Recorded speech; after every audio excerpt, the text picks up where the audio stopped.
ఇష్టపడి మీ ఇంటికి వచ్చా, నువ్వు పిల్లలు పాలు అమ్మాయి కాఫీ తాగని వచ్చా, నాకు ఇష్టం. రెండో ఆప్షన్ ఏంది, కాచారి నా పొందుగా మా ఇంటికి రాని మధ్య ఇస్తాను భక్తురాలు, నీ లెక్కలో నేను వచ్చి. మూడవ పద్ధతి ఏంది, నువ్వు పిలవలేదు, ఈయన పిలవలేదు, ఎవరు పిలవలేదు, ఏరే ఒక ఆ గ్రామంలో కానీ లేదా ఇంకోరు కానీ లోక కళ్యాణం కోసం ఆ గ్రామం ఎలవాలని వెలిసేది ఒకటి. కాబట్టి మహాక్షేత్రం గొప్ప మహాక్షేత్రం. మన తిరుమల వెంకటేశ్వర స్వామి అది మహాక్షేత్రం లెక్క, వరంలోనే తిరుగులు లేదు వెంకటేశ్వర స్వామి. అట్లా కాశీ కూడా అంతే, ప్రపంచం మొత్తంలో కాదు వరం మొత్తంలో కూడా కాశీ తర్వాత ఏ క్షేత్రం అయినా ఇవన్నీ మునిగిపోతాయండి. శ్రీశైలం మునిగిపోతాయి, దిగుక్షేత్రం మొత్తం మునిగిపోతుంది, ఏది ఉంటుంది. ఒక కాశీ ఒకటి త్రిశూలం ఆయన నిలబెడతాడు, అదొక్కటే మిగిలించేవాడు. కాశీ అంటే అది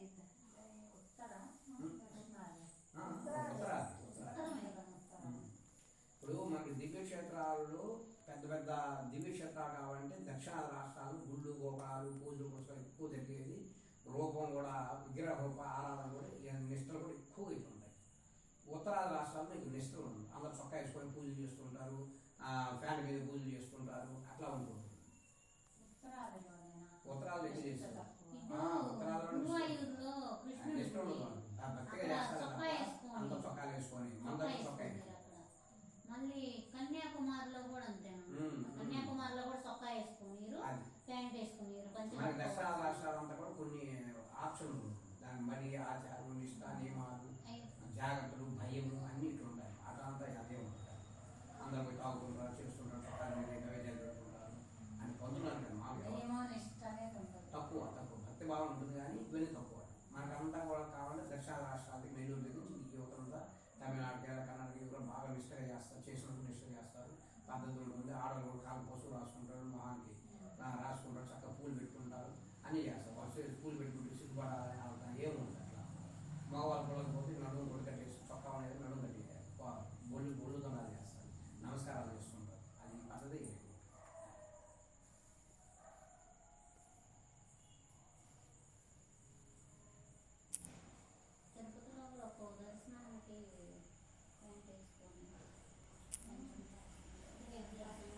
ఇప్పుడు ఒకటి మాయాలు మనం దివ్యక్షేత్రాలను పోవడే కానీ మన ఊళ్ళో ఉన్న ప్రశాంత అక్కడ ఉన్నది. దివ్యక్షేత్రాలు ఆ గంట తొక్కాలను పోవడే కానీ మన ఊళ్ళో గుడికి వచ్చాము, అక్కడ మంత్రులు గారు లోపల మంత్రాలు చదువుతున్నారు, మనం అంటే కబుర్లు చెప్పుకోకూడదు, ఆయన ఏం చదువుతున్నాడు అనేది మన మనసులోకి వెళ్ళాలి. అది అక్కడ ఏం చదువుతాడని వెళ్ళాలి. మా తాత చెప్తుండేవాడు, సత్యనారాయణ చెప్తారు అక్కడ అది కూడా వినాలనుకుంటారు. అంటే ఇప్పుడు మనకు తెలియకపోయినా దాని అర్థము అది మన మనసులోకి వెళ్తా ఉంటే ప్రశాంతంగా ఉంటుంది, ఏం లేదు. ఇప్పుడు ఒక పండితుడు ఉన్నాడు అమ్మాయి, నేను అడిగిన సమానం ఇది రేపు సత్యనారాయణ చెప్దాం అనుకున్నాను. సరే ఇప్పుడు మీరు నాకు ఒక ఎప్పుడు చెప్తామని ఒక పండితుడు ఉన్నాడు, బ్రాహ్మణోత్తరుడు. ఇంటికి ఆ పండితుడిని పిలిచాడు, భోజనం పెట్టాడు, పంచవర్షాలు వేసి అన్నీ వేసాడు. ఒక ఆమెకు పెరుగుకి ఆర్డర్ ఇచ్చాడు, ఆమె పెరుగు పక్క ఊరి నుంచి కుర్రలు పెట్టుకొని వస్తున్నాడు. ఆ పెరుగు తెచ్చి భోజనం వేసాడు. ఏమబ్బా శభాషయ మంత్రులు గారు బ్రహ్మాంగ పంచపక్షఫలాన్ని పెట్టి అంతా బాగుంది అన్నాడు. అది బయటకు వచ్చి చనిపోయాడు. అప్పుడు పాపం ఎవరు? అన్నం పెట్టిన బ్రాహ్మణోత్తుందే పాపం, పెరుగు తెచ్చిన ఆమెదే పాపం, లేదా వారింటికి వచ్చిన పండితుడిదే పాపం. ఎవరి పాపం? ఈ ముగ్గురు ఆ పాప కాక ఎవరిలో అయ్యారు? వచ్చినోడుగా, తిన్నోడుగా, పెట్టినోడుగా, తెచ్చినోడు. అంతే కదా. ఇప్పుడు నా ఇంటికి వచ్చారు, మీరు భోజనం పెట్టారు, సావాలని ఎవరు పెట్టరుగా. భోజనం అతను చనిపోయాడు, ఆయుషుద్ధి చనిపోయాడు, లేదా ఇంకేం అనుకోవాలి. కానీ పాప వాళ్ళతో లెక్క వస్తుంది. భోజనం పెట్టినా కానీ ఆ భోజనం తినే కదా అతను పోయింది. అతను ఎట్ట పోయాడు తర్వాత సంగతి. మా ఇంటికి వచ్చాడు, భోజనం పెట్టి చనిపోయాడు. పాపలతో ఒక నారు వస్తుందా, లేదా పెరుగులో ఆమె ఏమైనా కలుపు వచ్చింది, లేదా ఆ పెరుగు కొండ వేసిన ఆమె వస్తుందా అని అప్పుడు అదంతా అక్కడ జరుగుతుంది. ఈ సంఘర్షణ ఎక్కడ జరుగుతుందంటే యమలోకంలో జరుగుతూ ఉంది. సో చూస్తున్నాడు భూలోకం చూస్తూ అసలు ఈ పెరుగు అమ్మే ఒకవేళ బ్రాహ్మణ మీద పాపం బ్రాహ్మణ ఏం చేస్తాడు, అన్నం పెట్టాడు, ఆయన తప్పెట్లు అవుతుంది అని శిష్యుడు అడుగుతున్నాడు యమధర్మరాజు. తర్వాత పెరుగు తెచ్చామని పాపం, పెరుగు ఆమెను అడిగితే నేనేం ఆ పెరుగు ఆమె కూడా పాపం లేదు. ఎందుకంటే పైన ఒక పాము పోతూ గద్ద ఆ పాము గిట్టుకు పట్టుకోవడం చేత ఆ ఆకాశం మార్గం పోయినప్పుడు ఈ పైన ఇస్త్రాగేసుకోవచ్చు, ఆ ఇస్త్రాకి ఎదిరిపోయి పైన పోతున్న ఆ పాముకి గద్దకి యుద్ధం జరిగి ఆ పాము ఈ విషాన్ని గద్ద మీద చిమ్మింది. అది తప్పుకున్నట్టు అదంతా రవ్వలంతా కూడా పెరుగులో పడింది. తర్వాత పాముంది పాపం, ఆ విషం వేసిన పామే కదా, లేదు గద్ద పాము కుట్టుకొని ఈ విధంగా చేసింది అని సత్యనారాయణ అనుకుంటున్నాను. అంటే ఇవంతా ఎందుకు చెప్తున్నామంటే ఆ విధంగా ఏంటంటే ఎవరు నిర్ణయించలేదు. ఒక చెట్టు కింద మన అంటారు అందరూ కూర్చుంటూ మహాభక్తురాలు గుడికి పోతుంది, ఇదిగో ఏం భలే చేస్తుంది ఇదే పరాలు ఇవన్నీ అనుకుంటున్నా. ఈ ఖాతా వాళ్ళ మీద అన్నాడు ఈ ఎవరు తప్పు కాదు అంటే ఇందాక కాబట్టి అని ఇవి కూడా ఎవరు రావాల. వీళ్ళిద్దరూ కూర్చొని పోతున్న సందర్భంలో పక్కన పైన ఒక పాములు ఒక కాపులు రెండు చెప్పుకుంటున్నాయట. పాపం బ్రాహ్మణుడు ఏమో తప్పు ఉంది, ఆ కొండాన్ని తీసిన తప్పే ఉంది, పాములు పట్టు తను కాపాడాలని చూసింది ఆహారం తప్పలేదు, గద్ద దానికి ఆహారం కాదు అది తప్పలేదు. ఇప్పుడు ఎవరు తప్పు ఎవరి మీద వేస్తుంది. అప్పుడు ఆ ముందు పావులు చాలా ఉంది కదా, ఈ పావులు మాట్లాడుకుంటూ అక్కడ ఇద్దరు కూర్చోన్నారంట. అది విని అయ్యో అట్లయితే ఈ తప్పంతా కూడా ఎవరి మీద వేయాలన్నప్పుడు అప్పుడు ఈ ఇంట్లో ఉన్న ఎవరైతే ఉన్నారో లోకాభిప్రాయాలు మాట్లాడుకుంటూ తెలియక ఎవరైతే మాట్లాడుతున్నారో వాళ్ళని పట్టుకోరావాలి, ఇలా అసలు వదిలిపెట్టేసి వాళ్ళిద్దరు యమలోకం పట్టుకోరావని అన్నాడు. అయ్యో నేనేం చేశాను స్వామి, నేనేం తప్పు చేయలేదంటే నువ్వు తప్పు చేయలేదు కాదు, ఇవన్నీ విశేషాలు ఇంటి దగ్గర విశేషాలు ఆ విషయాలు వాడన్నాడు ఈడన్నాడు ఇవన్నీ చెప్పుకుంటూ ఉన్నా కదా ఆ పాప ఇది కాపయ్యి అని యమధర్మరాజు అర్థమైందా. అట్లాగా ఇట్లా మనం మాట్లాడుకునే వ్యవహారం కూడా మన సత్యనారాయణ వ్రతం చేసాడు. భక్తి శ్రద్ధలతో కూడుకొని మనసు ఆయన మీద పెట్టుకొని ప్రశాంతంగా పోయి బయటికి మాట్లాడుకోవాలి. కానీ ఇక్కడ వచ్చిన తర్వాత ఆ మంచి వచ్చిందా, నేను బాగా పూజ చేస్తున్నా, ఆ విషయం చూస్తున్నా ఇవి చూస్తుందా, కొందరు సరిగ్గా తాగట్లేదు, కొందరు తూర్పు కూర్చున్నాడు, ఇవన్నీ పాపం అంతా కూడా ఆ సత్యనారాయణ వ్రతం వినకుడు చేసే ఎవరైతే ఉంటే ఈ పాప ఫలితం అంతా కూడా వాళ్ళ మీద నెట్టేయండి అని ఒక పురాణ ఇతిహాసం కథ చెప్పారు అన్నమాట. అని మనం ఏం చెప్పినా వాళ్ళు మాట్లాడుకుంటారు.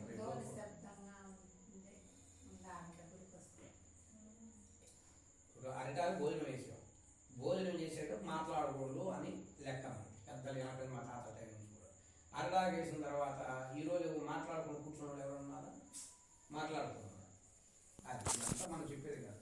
పిల్లవాడు బడికి రావడం ఉంటే చాలు మనకి, తర్వాత సంగతి వాడు చదివాడా డిగ్రీయా బీకామ్ బిఎస్ఆ మనకెందుకు, వాడు బడికి వచ్చాడంటే అలాగే గుడి అలవాటు చేస్తే మాట్లాడుకుంటాడు, తర్వాత ఆయన చూసుకుంటాడు. ముందు అలవాటు చేయడం ప్రధానం. అది ముందే భయపెట్టామనుకో వాడు వచ్చేవాడు కూడా రాడు.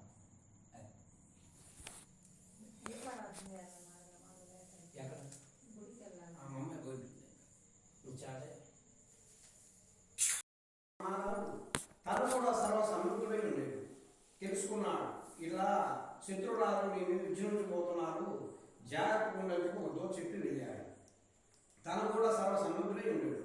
ఆయనను ఎదుటి పక్షము వారు అధిక బలవంతులై ఉండి తను బలహీనుడు అవుడు చేత విచారించి ఏ మాత్రం భీతి జరగకుండా శాస్త్ర సమానతమైన రథమెక్కి సైన్యాధిపతులను పురుగుల్పి చతురంగ బల సమేతుడై సైన్యంతో యుద్ధసన్నుడై వారిని ఎదుర్కొని భేరి మ్రోగించినాడు. ఇతరుకున్న సైన్యం తక్కువైనప్పుడు కూడా వాళ్ళకు ఉన్నప్పుడు ధైర్య సాహసే లక్ష్యం అన్నట్లుగా ఈ మహారాజు వ్యక్తిగత మంచోడు. కానీ కొన్ని రోజులైన తర్వాత ధన ఆశ కలిగి ఆయన ఇట్లా దుష్టుడుగా మారాడనమాట. ఆ యుద్ధ సన్నిధులు వారిని ఎదుర్కొని భేరి మ్రోగించి సింహనాదము గావించుతూ మేఘము గర్జించున్నట్లు హుంకరించి శత్రు సైన్యంలో పడి యుద్ధము చేయసాగాను అంటూ జనక మహారాజు వారికి కార్తీక పురాణంలోని 20వ అధ్యాయం పూర్తి చేసిన. జయ శ్రీమన్నారాయణ.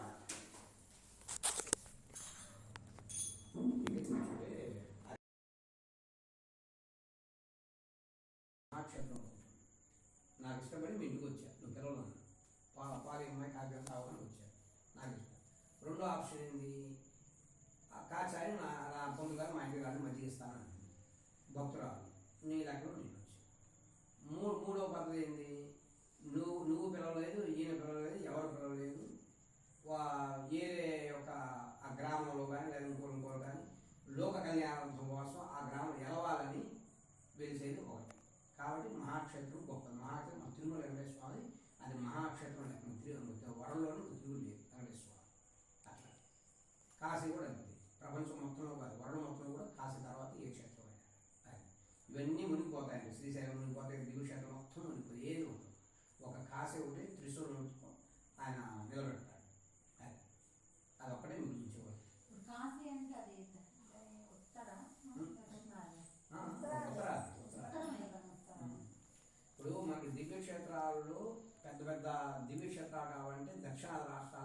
గోపాలు పూజలు పుస్తకాలు ఎక్కువ జరిగేది.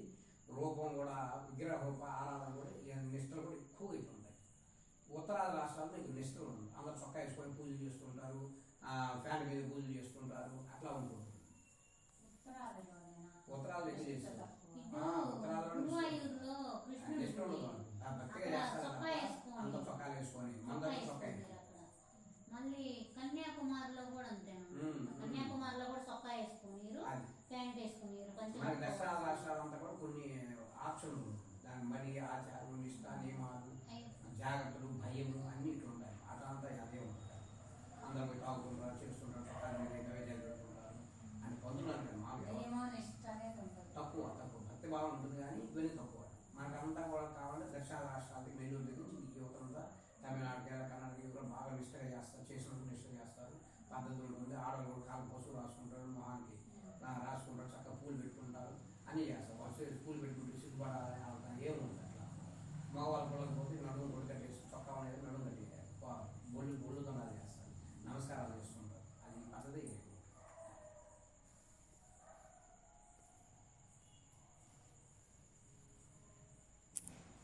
తిరుపతిలో కూడా ఒక దర్శనానికి ప్యాంట్ వేసుకొని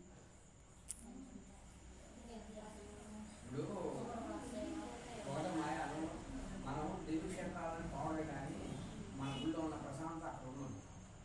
దివ్యక్షేత్రాలు ఆ గంట తొక్కాలని పోవడం కానీ మన ఊళ్ళో ఉన్న ప్రశాంత గుడికి వచ్చాము, అక్కడ పంతులు గారు లోపల మంత్రాలు చదువుతున్నారు. మనం కబుర్లు చెప్పుకోకూడదు. ఆయన ఏం చదువుతున్నాడు అనేది మన మనసులోకి వెళ్ళాలి. అది అక్కడ ఏం చదువుతాడని వెళ్ళాలి. అందుకే మా తాత చెప్తుండేవాడు, సత్యనారాయణ చెప్తారు కదా, అది కూడా విననుకుంటారు. అంటే ఇప్పుడు మనకు తెలియకపోయినా దాని అర్థము అది మన మనసులోకి వెళ్తా ఉంటే ప్రశాంతంగా ఉంటుంది. ఏం లేదు. ఇప్పుడు ఒక పండితుడు ఉన్నాడు అమ్మాయి, నేను అడిగిన సమాధి ఇది రేపు సత్యనారాయణ చెప్దాం అనుకున్నాను. సరే ఇప్పుడు మీరు నాకు ఒక రేపు చెప్తాను. ఒక పండితుడు ఉన్నాడు, బ్రాహ్మణోత్తరుడు. ఇంటికి ఆ పండితుడు పిలిచాడు, భోజనం పెట్టాడు, పంచవర్షాలు వేసి అన్నీ వేసాడు. ఒక ఆమెకు పెరుగుకి ఆర్డర్ ఇచ్చాడు. ఆ పెరుగు పక్క ఊరి నుంచి కుర్రలు పెట్టుకొని వస్తుంది. ఆ పెరుగు తెచ్చి భోజనం వేసాడు. ఏమబ్బా శభాషయ్య పంతులు గారు బ్రహ్మాంగ పంచపక్షఫలాన్ని పెట్టి అంతా బాగుంది అన్నాడు. అది బయటకు వచ్చి చనిపోయాడు. అప్పుడు పాపం ఎవరు? అన్నం పెట్టిన బ్రాహ్మణం అవుతుందా పాపం, పెరుగు తెచ్చిన ఆమె పాపం, లేదా వాళ్ళ ఇంటికి వచ్చిన పండితుడిదే పాపం? ఎవరి పాపం? ఈ ముగ్గురు ఆ పాపకర్త ఎవరిలో అయ్యారు? వచ్చినోడుగా, తిన్నోడుగా, పెట్టినోడుగా, తెచ్చినోడు. ఇప్పుడు చనిపోతే అది పాపమా? అంతే కదా. ఇప్పుడు నా ఇంటికి వచ్చారు, నేను భోజనం పెట్టాను, సావాలని ఎవరు పెట్టరుగా. భోజనం అతను చనిపోయాడు, ఆయుషుద్ధి చనిపోయాడు, లేదా ఇంకేం అనుకోవాలి. కానీ పాప ఫలితం ఎక్కడ వస్తుంది? భోజనం పెట్టినా కానీ ఆ భోజనం తినే కదా అతను పోయింది. అతను ఎట్టపోయాడు తర్వాత సంగతి. మా ఇంటికి వచ్చాడు, భోజనం పెట్టి చనిపోయాడు. పాప ఫలితం ఒక నాకు వస్తుందా? లేదా పెరుగులో ఏమైనా కలుపు వచ్చిందా? లేదా ఆ పెరుగు కొండ వేసిన ఆమెకు వస్తుందా అని అప్పుడు అదంతా అక్కడ జరుగుతుంది. ఈ సంఘర్షణ ఎక్కడ జరుగుతుందంటే యమలోకంలో జరుగుతూ ఉంది. సో చూస్తున్నాడు భూలోకం చూస్తూ అసలు ఈ పెరుగు అమ్మే ఒకవేళ బ్రాహ్మణ మీద బ్రాహ్మణ ఏం చేస్తాడు? అన్నం పెట్టాడు, ఆయన తప్పు ఎట్లా అవుతుంది అని శిష్యుడు అడుగుతున్నాడు యమధర్మరాజు. తర్వాత పెరుగు తెచ్చామని పాపం, పెరుగు ఆమెను అడిగితే నేనేం చేయాలి? ఆ పెరుగు ఆమె కూడా పాపం లేదు. ఎందుకంటే పైన ఒక పాము పోతూ గద్ద ఆ పాము గిట్టుకు పట్టుకోవడం చేత ఆ ఆకాశం మార్గం పోయినప్పుడు ఈ పైన ఇస్త్రాగేసుకోవచ్చు. ఆ ఇస్త్రా ఎదిరిపోయి పైన పోతున్న ఆ పాముకి గద్దకి యుద్ధం జరిగి ఆ పాము ఈ విషయాన్ని గద్ద మీద చిమ్మింది. అది తప్పుకున్నట్టు అదంతా రవ్వలంతా కూడా పెరుగులో పడింది. తర్వాత పాముంది పాపం, ఆ విషయం వేసిన పామే కదా, లేదు పాము పుట్టుకొని కదా ఈ విధంగా చేసింది అని సత్యనారాయణలో అనుకుంటున్నాను. అంటే ఇదంతా నువ్వు చెప్తున్నామంటే ఆ విధంగా ఏంటంటే ఎవరు నిర్ణయించలేదు. ఒక చెట్టు కింద మన అంటారు అందరూ కూర్చుంటూ మహాభక్తురాలు గుడికి పోతుంది, ఇదిగో ఏం భలే చేసుకుంటుంది ఇదే పరాధన, ఇవన్నీ అనుకుంటున్నా ఈ ఖాతాలు వాళ్ళ మీద ఇయ్య అన్నాడు ఈ ఎవరు తప్పు కాదు అంటే ఇందాక కాబట్టి అని ఇవి కూడా యమధర్మరాజు వల్ల వీళ్ళిద్దరూ కూర్చొని పోతున్న సందర్భంలో పక్కన పైన ఒక పాములు ఒక కాపురం రెండు చెప్పుకుంటున్నాయట. పాపం బ్రాహ్మణుడు ఏమో తప్పు ఉంది, ఆ కొండాలను తీసిన తప్పే ఉంది, పాములు పెడుతూ తను కాపాడాలని చూసిన ఆహారం తప్పలేదు, గద్ద దానికి ఆహారం కాదు అది తప్పలేదు. ఇప్పుడు ఎవరు తప్పు ఎవరి మీద వేస్తుంది? అప్పుడు ఆ రెండు పాములు చాలా ఉంటుంది కదా, ఈ పవర్ మాట్లాడుకుని అక్కడ ఇద్దరు కూర్చోన్నారంట.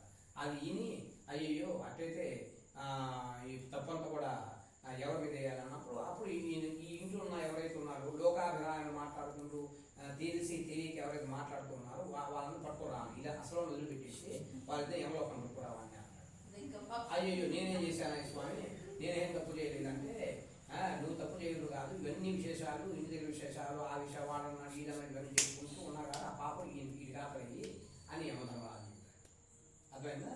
అట్లాగా ఇట్లా మనం మాట్లాడుకునే వ్యవహారం కూడా మన సత్యనారాయణ వ్రతం చేసాడు. భక్తి శ్రద్ధలతో కూడుకొని మనసు ఆయన మీద పెట్టుకొని ప్రశాంతంగా పోయి బయటకు మాట్లాడుకోవాలి. కానీ ఇక్కడ వచ్చిన తర్వాత ఆ మంచి ఎరగట్టుకోవచ్చు, నేను బాగా పూజ చేస్తున్నా, ఆమె ఇట్లా చూస్తున్నా ఇవి చూస్తుందా, కొందరు సర్ది తాగట్లేదు, కొందరు తూర్పు కూర్చున్నాడు, ఇవన్నీ పాపం అంతా కూడా ఆ సత్యనారాయణ వ్రతం వినకుడు చేసే ఎవరైతే ఉంటే ఈ పాప ఫలితం అంతా కూడా వాళ్ళ మీద నెట్టేయండి అని ఒక పురాణ ఇతిహాసం కథ చెప్పారు అన్నమాట. అని మనం ఏం చెప్పినా వాళ్ళు మాట్లాడుకుంటారు.